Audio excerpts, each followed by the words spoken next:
Merci de me faire participer à cet événement. Donc, moi, c'est Olivier Charlot. Je travaille chez Orange et dans la partie plutôt RH en relation avec les écoles du territoire. Précédemment, j'étais plus sur des domaines techniques, IT et numérique. L'entretien et quelle est sa durée en général?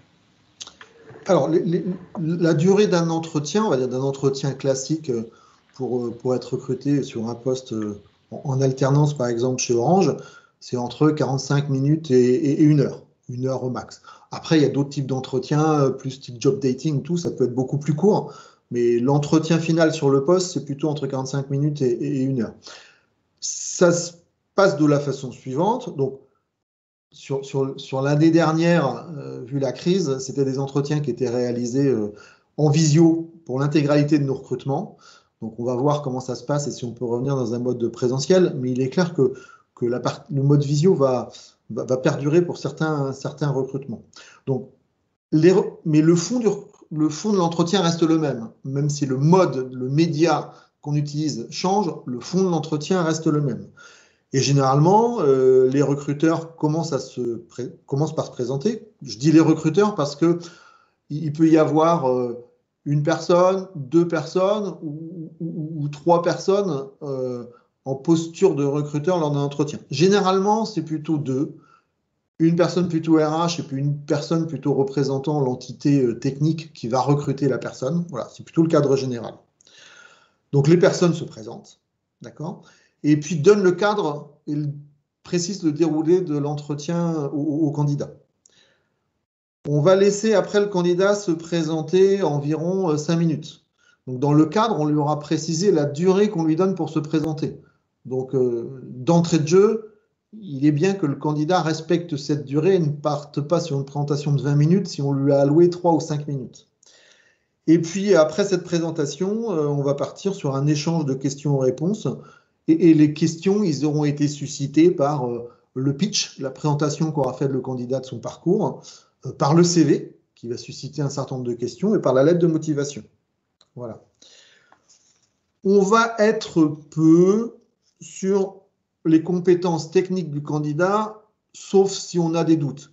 Mais normalement, le mode de fonctionnement qu'on a chez Orange ou sur l'alternance, on recrute après que les candidats aient été sélectionnés dans les écoles.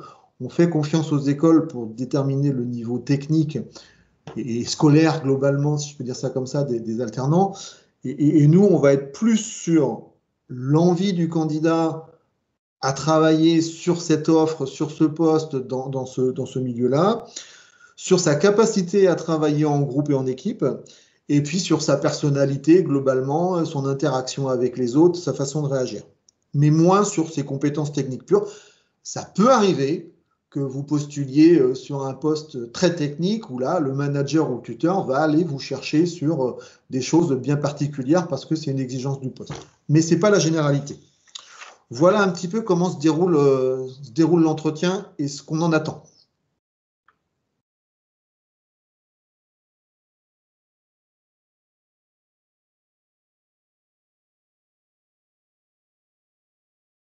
Alors, suite à l'entretien, déjà, on va essayer de donner une réponse et un retour rapide au candidat. C'est toujours agréable pour tout le monde, pour le candidat, pour l'entreprise, de gérer la suite de l'entretien rapidement. Donc la réponse, ce sera est-ce que le candidat est retenu ou pas sur le poste. Bon. Premier point, ça reste des entretiens de recrutement avec plusieurs candidats. Donc, c'est pas parce qu'on n'est pas retenu sur un poste que l'on n'est pas bon. Voilà, on va dire les choses. C'est juste qu'il n'y a pas eu de l'adéquation entre le poste, les recruteurs et la personne. Il y a plusieurs candidats qui postulent sur un poste. Donc, à un moment donné, un autre choix qui a été fait, mais ça ne doit pas remettre en cause la qualité personnelle de l'étudiant qui postule sur un poste. Si la réponse est OK, dans le sens où on recrute la personne suite à l'entretien. Donc, on va lui faire une réponse rapide aussi qu'elle est retenue sur le poste. Et chez Orange, le dossier va être pris en charge par des équipes ressources humaines en charge d'établir le contrat. Parce que sur l'apprentissage, il s'agit bien d'établir un contrat de travail. Et donc, il y a un certain nombre de formalités, de documents à fournir avec des échanges entre l'école, le candidat et nous pour que le dossier soit complet et que le contrat de travail puisse être signé et mis en œuvre à la date prévue du début de l'apprentissage du candidat. Donc, durant cette phase, qui peut être un peu longue, quelquefois les candidats peuvent avoir l'impression qu'il ne se passe rien, mais si, le dossier continue à avancer, donc là, il ne faudra pas s'inquiéter par rapport à ça. L'important, c'est qu'il y aura eu un engagement formel de la part d'Orange de recruter le candidat, et après, il y a la partie administrative qui arrivera.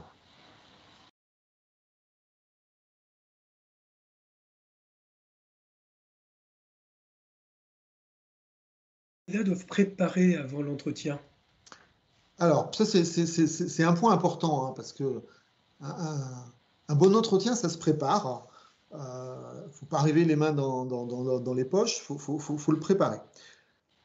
Pour moi, il y a trois points importants à préparer. Donc, il y a ce que j'ai mentionné tout à l'heure durant le déroulement de l'entretien, ce que j'ai appelé le pitch, la partie où le candidat se présente et parle seul pendant environ 5 minutes.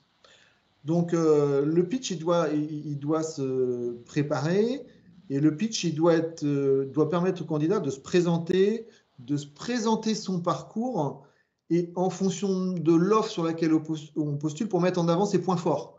5 minutes, c'est court et c'est long à la fois, donc il faut utiliser ce temps pour bien mettre en avant les choses dans son parcours qui vont être utiles ou faire en sorte que c'est un avantage pour vous sur l'offre sur laquelle vous postulez.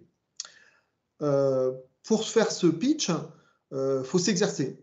Faut s'exercer, ça peut paraître ridicule, mais il faut s'exercer seul devant sa glace à parler 5 minutes de soi et de ce qu'on va dire par rapport à son parcours. Il faut s'exercer avec des amis, avec les enseignants s'ils sont disponibles pour le faire. Voilà, faut s'exercer, il faut que ça devienne un exercice naturel, fluide, mais ça passe par une phase de répétition pour qu'on soit bien au clair. C'est important parce que c'est le point de démarrage de l'entretien. Donc voilà, c'est vous qui allez prendre la parole pour parler de vous. Et donc si c'est fluide et si vous dites des choses bien intéressantes en rapport avec le poste, c'est déjà un bon départ. Et à travers ce pitch, c'est le candidat qui va amener le recruteur à lui poser des questions. C'est-à-dire que vous allez évoquer un sujet, mais pas en dire de trop non plus pour que derrière, le recruteur puisse venir et vous poser des questions. Donc, un pitch bien fait permet déjà au candidat presque d'orienter le recruteur dans ses questions, ce qui est déjà un gros avantage. Donc, premier point, le pitch et la présentation de soi-même. Deuxième point, sa connaissance de l'entreprise. Donc, j'en ai déjà un petit peu parlé tout à l'heure, mais ça se prépare. C'est-à-dire qu'il faut aller sur le site web de l'entreprise sur laquelle vous postulez, connaître son actualité, connaître les 2 ou 3 grands chiffres, le nombre de salariés, le chiffre d'affaires. Voilà, il y a quelques basiques à connaître parce que la question risque d'arriver en entretien de qu'est-ce que vous connaissez de notre entreprise. Voilà, c'est une question assez classique. Et puis le troisième point sur ce que doit préparer le candidat, c'est savoir expliquer ses expériences. Alors savoir expliquer ses expériences, c'est pas juste à raconter qu'on a fait un stage dans telle entreprise, qu'on a fait un séjour de 6 mois en Erasmus à l'étranger, c'est de dire ce qu'on en a retenu. Voilà. Et ça se travaille. Il faut être en capacité d'expliquer ce qu'on en a retenu et qu'est-ce que ça nous a appris, ces expériences. Le mot appris, apprentissage, est très important parce que côté Orange, on recherche des personnes qui sont toujours en capacité d'apprendre. Et donc, si le candidat est capable de nous démontrer cette capacité d'apprentissage, c'est un grand plus pour lui.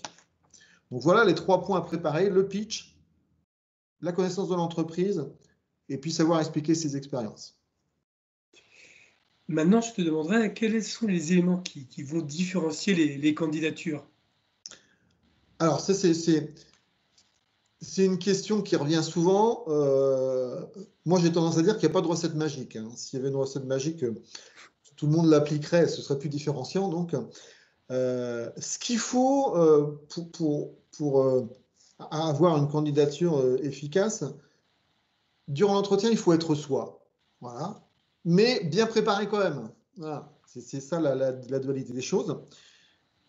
Il faut être content d'être à l'entretien.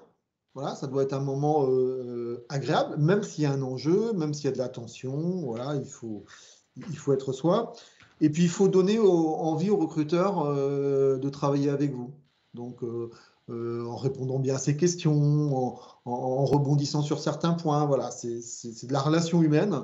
Donc, voilà les trois éléments un peu importants durant l'entretien qui peuvent être différenciants, je ne sais pas, mais au moins qui vont apporter un regard positif sur votre candidature du recruteur. Merci Olivier.